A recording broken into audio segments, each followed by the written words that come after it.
Salut tout le monde! Écoutez, je me suis dit qu'aujourd'hui j'allais essayer de vous faire un espèce de mélange entre plusieurs choses. À la fois je vais vous présenter mon prochain programme de sport parce que j'ai enfin reçu le nouveau CF Strong Sexy Detox. Donc je vais pouvoir vous en parler vite fait pour vous montrer un petit peu comment je m'organise par rapport à ce qui va se passer dans les 3 prochaines semaines.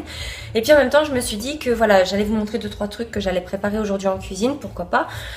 Donc là j'étais partie pour faire ma mousse au chocolat à base de jus de pois chiche, donc comme ça je vais en profiter pour vous montrer un petit peu ce que j'utilise et écoutez, restez avec moi et je vous montre ça tout de suite. Bon, alors j'espère que vous allez voir quelque chose parce qu'il n'y a pas une super lumière, mais bon, du coup je vais vous montrer un petit peu. Donc là j'ai pris du jus de haricots blancs puisque ce matin j'en ai goûté. J'ai tout mis au frigo ce matin, hein, comme ça au moins j'ai tout. J'ai besoin de jus de citron et je l'attrape tout de suite. J'ai besoin de sucre, mais du sucre blanc parce que j'en ai plus d'autres. Voilà, donc je prends du sucre blanc parce que là je suis en rade. Donc voilà, je vais vous montrer un petit peu tout ça. Donc pour les doses, c'est facile. À froid, je rajoute une bonne cuillère chinoise, hop, de jus de citron. Je vais partir un peu plus, c'est pas grave. Voilà, dose à peu près comme ça. Et puis pour le sucre, hop. Là j'y vais un petit peu au pifomètre presque, mais bon, on va essayer de doser. Je crois que c'est à peu près, je pars avec 3 cuillères comme ça. Voilà, je pars déjà avec 3 comme ça et puis j'en rajoute 1 ou 2 pendant que ça tourne en fait. Alors, hop, donc là on va lancer le robot.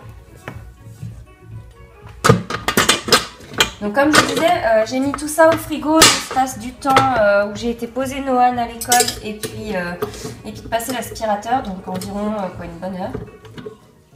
Je vais y arriver.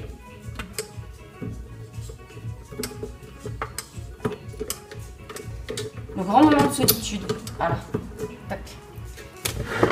Hop. Et donc c'est parti en petite vitesse. Donc pendant que ça tourne, je vous montre le chocolat. Donc je prends 200 grammes.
Donc du coup, je vais vous montrer un petit peu comment ça monte.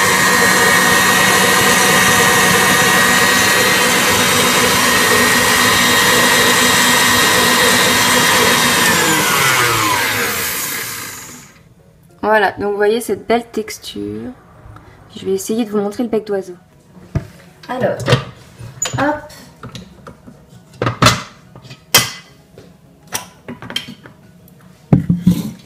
Donc regardez.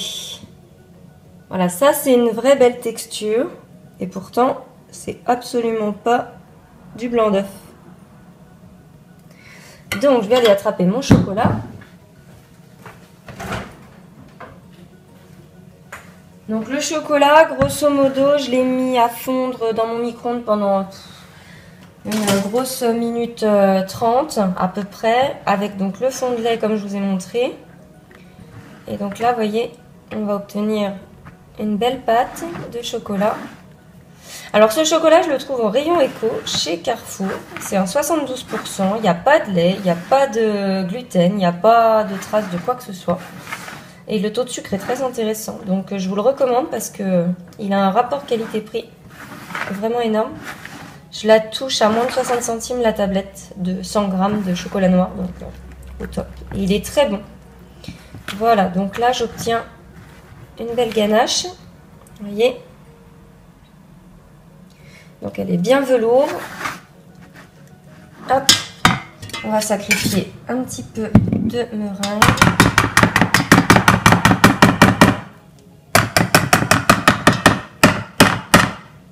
Voilà.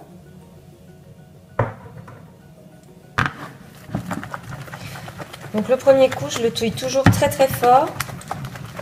Quitte à casser un petit peu, c'est pas grave. Le but, c'est juste déjà de faire en sorte que la ganache ne durcisse pas. Ça, vous ne retrouvez pas avec un fond, avec un gros tas de chocolat. Hop. Puis après, on rajoute en fait tout simplement au fur et à mesure. Voilà. Donc le saladier est pas beau, mais on s'en fiche. Hein. Et après, vous voyez, je viens attraper sur les bords et ramener vers le centre. Toujours. Je fais un petit tour et je recommence. Voilà. Et comme ça, je casse pas la mousse, je l'intègre. Et je suis sûre de ne pas casser l'air que j'ai réussi à emprisonner dans ma meringue. Puisqu'en fait, c'est vraiment une base de meringue. Hop.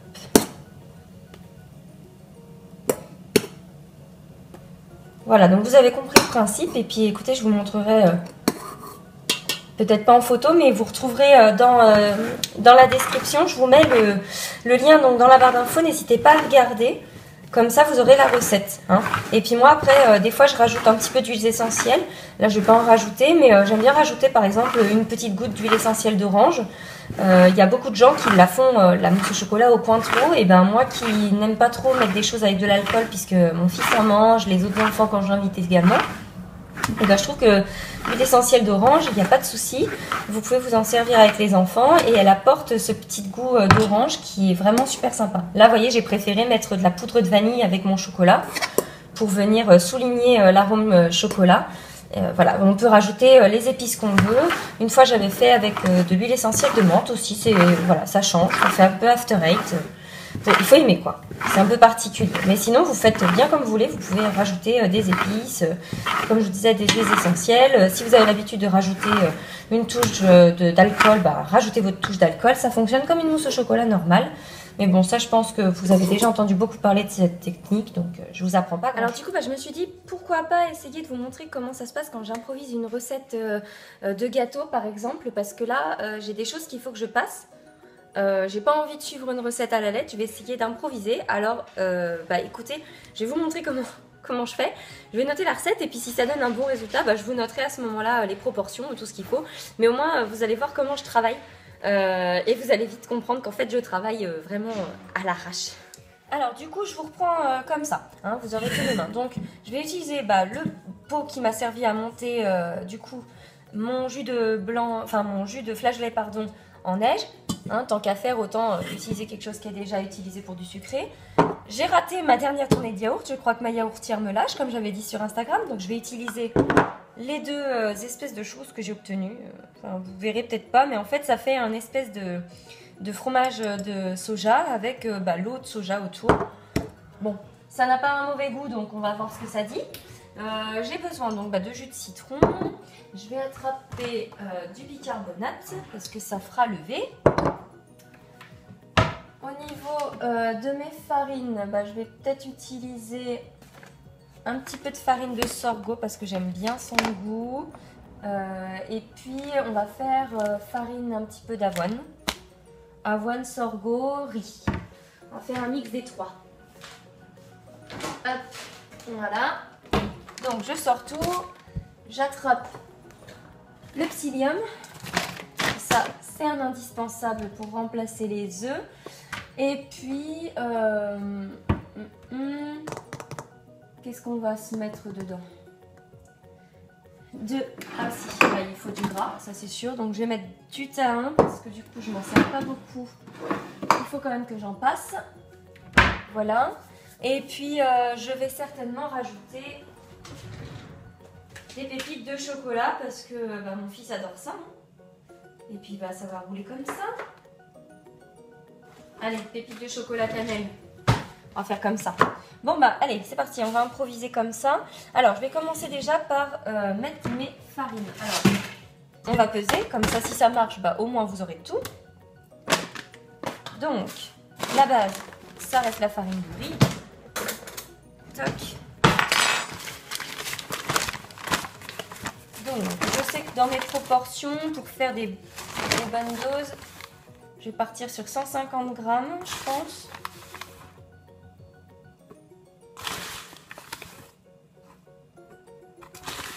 Voilà, 150 grammes. C'est fait. Après, je vais rajouter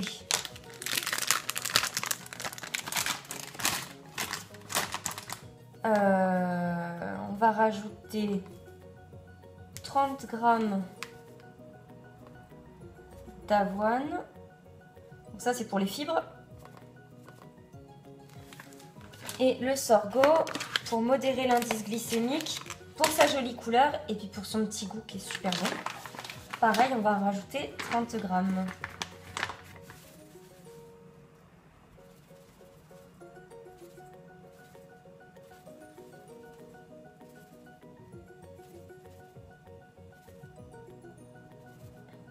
Voilà, donc ça c'est fait. Derrière, je rajoute 5 grammes de psyllium. Ça, c'est ce qui va me donner un super liant et qui remplace l'élasticité de l'œuf. Voilà, alors là j'en ai 3 grammes.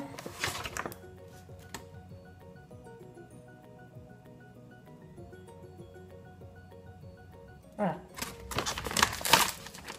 5 grammes de ça. On va rajouter le bicarbonate. Donc là, on en rajoute l'équivalent de une cuillère à café. Voilà. La cannelle. Donc là, on en rajoute une cuillère à café, grosso modo. Voilà. On va casser le chocolat. Mon fils, moi, il aime bien quand il y a des morceaux de chocolat. Donc là, je vais mettre 6 carreaux. On va lui faire plaisir. Donc je le casse vraiment très rapidement, très grossièrement. Je pense que je couperai un petit bout de cette étape où je vous l'accélérerai.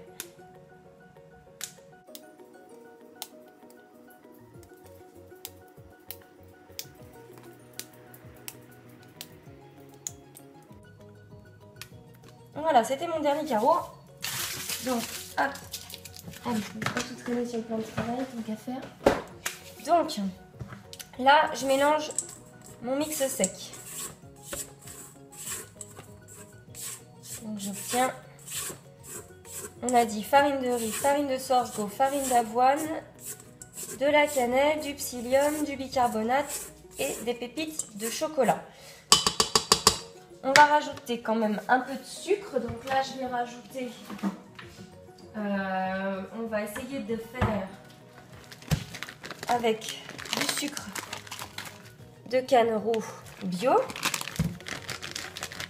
Donc là, je pense qu'on va en rajouter 50 grammes. Parce que c'est très fort en goût. Allez, on va même mettre peut-être 60 grammes. Sinon, je vais me faire gronder que c'est pas assez sucré par mon homme. Donc voilà, là, on a tout notre mix sec. On est bon.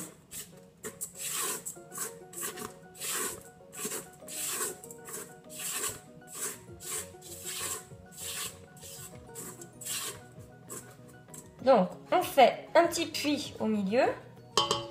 Là, on va venir rajouter notre mélange de yaourt et eau. Donc, grosso modo, je pense que là, avec cette espèce de texture bizarre, il y a l'équivalent facile de 2 yaourts de taille standard. Voilà, donc 2 yaourts de taille standard, grosso modo, ça fait 180 grammes. Et donc, il doit y avoir l'équivalent de 120 grammes d'eau. Donc, on va voir si ça suffit. Sinon, je compléterai avec un peu d'eau la texture. Parce que le psyllium boit énormément. La farine de riz boit quand même pas mal aussi. Donc, on va vite être fixé. Voilà, donc on commence par mélanger comme ça. Donc là, l'avantage, c'est que cette matière liquide, elle est pleine de bonnes bactéries, puisque dedans, j'ai quand même du ferment que j'utilise pour faire normalement mes yaourts. Donc là, c'est vrai que c'est une matière qui est très riche et qui va permettre de faire lever la pâte. Donc ça, c'est une grosse astuce. C'est si vous voulez faire travailler votre lait avant de vous en servir, par exemple, ou vos yaourts avant de vous en servir, la veille, vous mettez dedans une capsule de ferment, vous mélangez bien et vous laissez reposer toute la nuit, idéalement à température.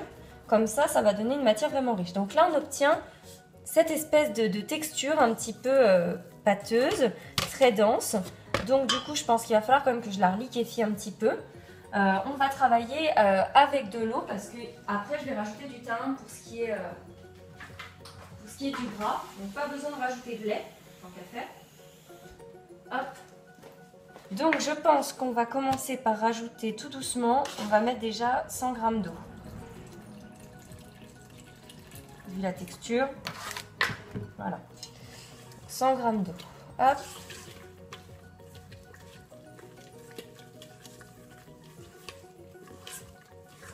Et là déjà on sent que ça commence à devenir plus une texture gâteau, plus fluide, plus souple. On va obtenir quelque chose de sympa. Et voilà. 100 g, ça me paraît déjà pas mal. Alors l'avantage en fait, c'est qu'à force de créer des recettes, on commence à savoir un petit peu comment ça réagit tout ça. Donc on se trompe encore, mais un petit peu moins. Donc là voilà, j'ai vraiment une texture pâte à gâteau, vous voyez. Donc là c'est le moment de rajouter un peu de thym. Donc je mélange parce qu'il s'est déposé. Ça c'est le problème du thym. C'est qu'il y a la face solide qui se dépose.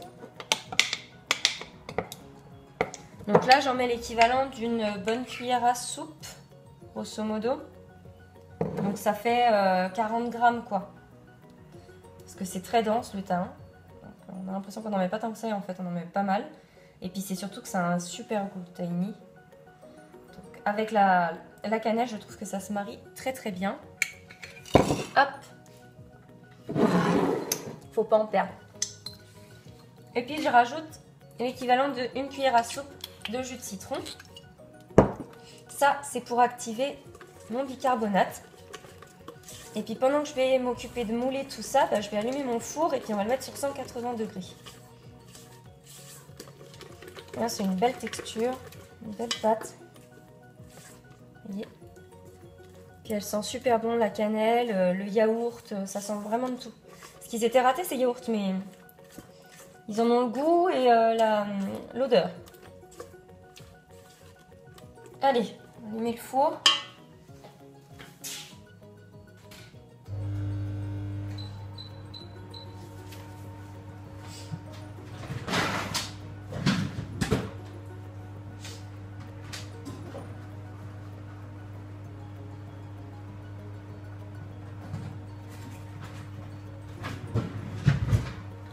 Comme j'ai envie de varier un petit peu les plaisirs, je vais utiliser mon moule à cannelé, à gros cannelé. Donc, comme d'habitude, mon astuce de poser sur une plaque froide, comme ça, hop.